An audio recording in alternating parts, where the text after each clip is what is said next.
Hello student, श्रद्धा intermediate college कचनार वाराणसी से मैं मुन्ना सर। स्टूडेंट, पिछले वीडियो में आपको जेनेटिक और उससे related Gregor John Mendel, TH. Morgan के संदर्भ में कुछ टर्म्स तथ्य आपको बताए गए थे। इस वीडियो में स्टूडेंट जेनेटिक से संबंधित शब्दावली या टर्म के बारे में अध्ययन कराया जाएगा आपको। तो स्टूडेंट, सबसे पहले आइए देखते हैं पहला टर्म जो जेनेटिक से रिलेटेड है कि इसमें कौन कौन से वर्ड यूज किए जा रहे हैं। तो होमोजाइगस डोमिनेंस, स्टूडेंट ध्यान दें, सबसे पहला जो वर्ड है समान प्रभावी। तो स्टूडेंट, इसमें बोला जा रहा है कि ऐसे लक्षण जो किसी दूसरे लक्षण पर प्रभावी होते हैं। स्टूडेंट ध्यान दें, कोई कैरेक्टर हो, लक्षण हो, दूसरे पर प्रभावी हो तो उसे प्रभावी लक्षण कहते हैं, तथा दूसरे लक्षण को अप्रभावी कहते हैं। जिस पर वो प्रभावी है, जिस पर वो प्रभावी है अप्रभावी लक्षण, और जो प्रभावी है उसे प्रभावी लक्षण। जब ये लक्षण समान रूप से एलील के रूप में उपस्थित होते हैं तो इसे समान प्रभावी कहते हैं। स्टूडेंट ध्यान दें, जैसे कैपिटल टी यहाँ आपको दिखाया गया है लंबे पौधे के लिए। ये आगे आपको बताया जाएगा एलील्स, दो समान अथवा असमान प्रकार के जीन के जोड़े को आप एलील्स कहते हैं।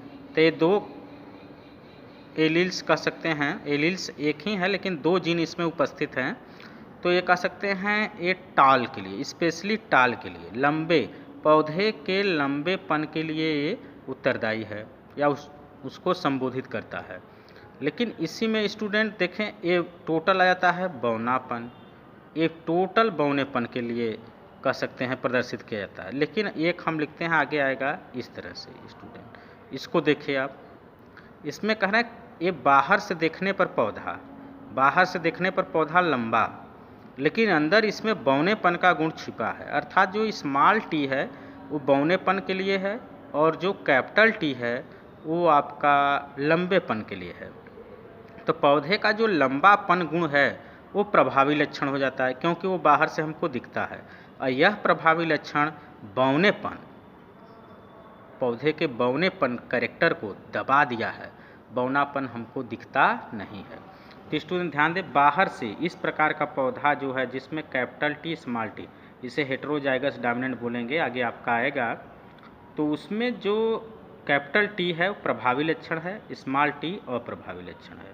कैपिटल टी लंबेपन को प्रदर्शित करता है जबकि स्मॉल टी बौनेपन को प्रदर्शित करता है। तो ये जो लंबापन गुण है बौनेपन को दबाया है या कह सकते छुपाया है, उसके ऊपर प्रभावी है। तो पौधे का लंबापन गुण प्रभावी लक्षण और बौनापन अप्रभावी। तो ये टोटल यहाँ पर दिया गया कैपिटल टी टाल के लिए, या आर राउंड जो मटर का बीज है उसके राउंड के लिए, ये सब प्रभावी लक्षण है। तो इसे कहेंगे समान प्रभावी। तो स्टूडेंट दूसरा देखें, होमोजाइगस रिसेसिव, ये समान अप्रभावी है। जिसे समान का मतलब दोनों समान, इसमें दोनों समान नहीं है स्टूडेंट, ये एक असमान प्रभावी है। इसमें एक बड़ा कैपिटल है, जो बड़ा कैपिटल टी है, और बौना वाला जो छोटा स्मॉल टी है, ये असमान है। जबकि इसमें समान प्रभावी ये है, समान प्रभावी ये है। और इसको अगर हम कहें तो ये समान अप्रभावी है। इसका जिक्र अब यहीं हो रहा है। स्टूडेंट ध्यान देखिए, ऐसे लक्षण जिस पर कोई दूसरा जीन अथवा लक्षण प्रभावी होता है, ऐसा कोई लक्षण हो स्टूडेंट जिस पर दूसरा जीन या लक्षण प्रभावी हो, उसे अप्रभावी जीन या लक्षण कहते हैं। जब ये लक्षण एलिस के रूप में उपस्थित होते तो इसे समान अप्रभावी कहते हैं। ऐसे स्टूडेंट आप स्मॉल टी ये देख रहे हैं, या स्मॉल आर से क्या करते हैं, प्रदर्शित करते हैं। तो ये आपका स्टूडेंट है समान अप्रभावी। समान अप्रभावी में कह सकते हैं दोनों स्मॉल टी से प्रदर्शित किए जा रहे हैं, और समान प्रभावी में दोनों बड़े कैपिटल टी से प्रदर्शित किए जा रहे हैं। तो स्टूडेंट ये आपका समान अप्रभावी है। अगला आप स्टूडेंट देखेंगे हेटेरोजाइगस डोमिनेंस या असमान प्रभावी, जो ये बात कह रहे थे स्टूडेंट। ऊपर आपको बताया था एक कैपिटल टी है, नीचे फिर दूसरा का आपका क्या है, स्मॉल टी। तो ये असमान है, समान तो दोनों कैपिटल टी हैं, ये प्रभावी। समान दोनों यहाँ पर स्मॉल टी हैं, अप्रभावी। लेकिन एक कैपिटल और एक स्मॉल है, ये असमान प्रभावी है। तो स्टूडेंट देखें, ऐसे लक्षण जो एलिल्स के रूप में एक प्रभावी तथा दूसरा अप्रभावी साथ साथ रहते हैं, अर्थात एक लक्षण दूसरे लक्षण पर प्रभावी होता है, तो इसे असमान प्रभावी कहते हैं। इसे कैपिटल टी और एक स्मॉल टी से प्रदर्शित करते हैं। तो ये स्टूडेंट आपका असमान प्रभावी लक्षण था, जिसमें दो डिफरेंट टाइप के एलील्स हैं। आगे स्टूडेंट देखिए, बहुत इम्पॉर्टेंट, ये आपका आपसे पूछा जाएगा 1 नंबर में, फिनोटिपिक कैरेक्टर क्या होता है या दृश्य रूप। तो ऐसे लक्षण जो बाहर से दिखाई पड़ते हैं उन्हें दृश्य रूप लक्षण कहते हैं। वही स्टूडेंट एग्जाम्पल हम लेते हैं आपको एक कैपिटल टी स्मॉल टी के रूप में। तो यहाँ कह रहे ये पौधा बाहर से देखने पर हमको लंबा है, ये पौधा बाहर से देखने पर लंबा है, लेकिन इसमें बौनेपन का जो गुण है वो छिपा है। वो स्टूडेंट आप देखें, इसमें जो बौनेपन का गुण है ना, ये छिपा है। तो बाहर से देखने पर लंबा, तो ये जो लंबापन, इस पौधे का जो लंबापन गुण है, इसे हम बोल सकते हैं दृश्य रूप लक्षण या फिनोटिपिक कैरेक्टर। तो स्टूडेंट फिर से आप ध्यान दें, फिनोटिपिक कैरेक्टर कौन है? जो बाहर से हमको दिखलाई पड़ता है, अंदर क्या है वो नहीं। अगर बाहर से कोई व्यक्ति आपको दिखता है कि वो बहुत सीधा साधा है, तो उसी को बोलते हैं फिनोटिपिक कैरेक्टर। अंदर से भले हूँ वो कैसा हो, उससे हमको लेना देना नहीं। तो बाहर से देखने पर जो कैरेक्टर दिखाई देता है वही स्टूडेंट आपका फिनोटिपिक कैरेक्टर होता है। आगे स्टूडेंट आप देखेंगे जीनोटिपिक कैरेक्टर, जीन रूप लक्षण। तो ऐसे लक्षण जो जीव के जीन में उपस्थित होते हैं। स्टूडेंट देखिए, वो आपको बाहर भी दिखेगा, अंदर भी दिखलाई पड़ेगा। जो सब बाहर से दिखेगा वैसे ही अंदर रहेगा, अर्थात वे बाहर तथा अंदर दोनों तरफ दिखलाई पड़ते हैं, उसे जीन रूप लक्षण कहते हैं। तो स्टूडेंट ध्यान दें, आपको बताया जा रहा है कि ऐसा कोई कैरेक्टर जो बाहर से और अंदर से दोनों तरफ सेम दिख रहा है, तो उसे आप कहेंगे जीन रूपी लक्षण। आगे स्टूडेंट बहुत इम्पॉर्टेंट एलील्स 1 नंबर में। जैसे एलील्स क्या है, जेनेटिक में शब्द प्रयोग होने वाले हैं, या कह सकते हैं जेनेटिक में जो शब्द का यूज किया जाता है, प्रयोग किया जाता है, उसके बारे में आप अध्ययन कर रहे हैं। तो एक वर्ड जैसे आ जाएगा एलील। तो इसको आप देखिए, दो समान अथवा असमान प्रकार के जीन के जोड़ों को, या कह सकते हैं जो कंट्रास्टिंग हो, एक दूसरे के पूरक हों, उन्हें एलील्स कहते हैं। तो ये जोड़े हैं दो समान अथवा असमान प्रकार के जीन के जोड़े जो कंट्रास्टिंग हो, पूरक हों, उन्हें एलील्स कहते हैं।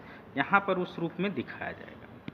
तो 7 contrasting trait study bye Mendel in P. Student ध्यान दें, आपको एग्जामिनर द्वारा या बोर्ड में तो नहीं, लेकिन कह सकते हैं बहुत लेवल हाई करके अगर एग्जामिनर पूछता है या आता है, तो वह यह पूछ देगा कि मेंडल ने 7 लक्षणों को लेकर क्रॉस कराया था, वो 7 लक्षण कौन कौन से हैं।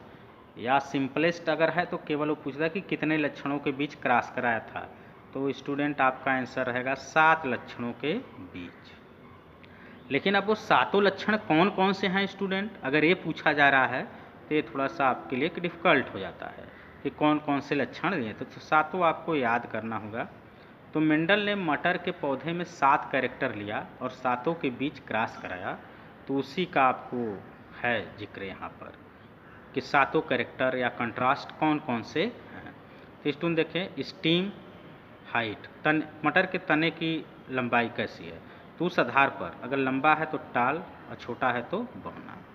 मटर का फ्लावर का कलर कैसा है, तो एक वायलेट और एक वाइट। स्टूडेंट ध्यान, यहाँ एक आपको लिखा नहीं गया है, इसमें दिया नहीं दे रहे हैं। ये इधर वाला कैरेक्टर डोमिनेंस है जो आब्लिक करके लेफ्ट है, और आब्लिक के बाद जो कैरेक्टर है वो रिसेसिव है, अप्रभावी। तो ये जानते रहिए। यहाँ पर स्टूडेंट कह रहे हैं फ्लावर पोजीशन, जो पुष्प का पोजीशन है वो कहाँ है, एक्जिलरी है या एक्जियल है, मतलब एक्सिस पर है या टर्मिनल किनारे पर है। तो एक्जियल जो है वो डोमिनेंस है, टर्मिनल रिसेसिव कैरेक्टर। पार्ट का शेप क्या है, इनफ्लेटेड या कॉन्स्ट्रिक्टेड, ये आपका चपटा है या झुर्रीदार है, कंस्ट्रक्टेड है, सॉरी संकुचन है वो वैसा। पाड कलर अर्थात मटर के फल का रंग कैसा है, तो यहाँ पर स्टूडेंट हरा, येलो, हरा ग्रीन आपका जो है dominance, yellow recessive. Seed shape कैसा है, सीड स्टूडेंट ध्यान दें, दो कैरेक्टर आपको चलेंगे यहाँ आपके, एक स्टीम की हाइट, पौधा लंबा है कि बौना, दूसरा आपको सीड शेप, ये दूसरा कैरेक्टर आपको बुक में या उदाहरण के एग्जाम्पल तौर पर आएंगे। तो सीड शेप राउंड, पूरा प्योर गोल है मटर का दाना, या रिंकिल्ड झुर्रीदार है। फिर उसका सीड कलर येलो है, एक जो राउंड होता है मटर का दाना स्टूडेंट ध्यान दें वो बिल्कुल पीला होता है, और जो थोड़ा सा कह सकते हैं सब्जी उब्जी वाला मटर होता है उसका बीज बिल्कुल थोड़ा सा हरा है। तो ये हरा जो है बीज का कलर वो रिसेसिव है, और येलो जो है वो डोमिनेंट। तो इसमें दो कैरेक्टर तो आपको जानना है कि स्टीम की लंबाई जो है वो अगर अधिक है तो उसे टाल, कम है तो ड्वार्फ। और सीड शेप, मटर के बीज का जो शेप है, कलर है, तो राउंड है या रिंकिल्ड, राउंड डोमिनेंस है, रिंकिल्ड क्या है रिसेसिव, अर्थात प्रभावी और अप्रभावी। तो स्टूडेंट ये आपको 7 ठे कंट्रास्ट हैं जिनके जिनके बीच, या 7 ठे लक्षण है जिनके बीच मेंडल ने क्रॉस कराया था। इसमें से 2 तो हमेशा आपको याद होना चाहिए, बाकी आप सभी याद कर लें, बहुत अच्छा है। तो स्टूडेंट इस वीडियो में आपको इतना ही, नेक्स्ट वीडियो में आपको दिया जाएगा। Thank you.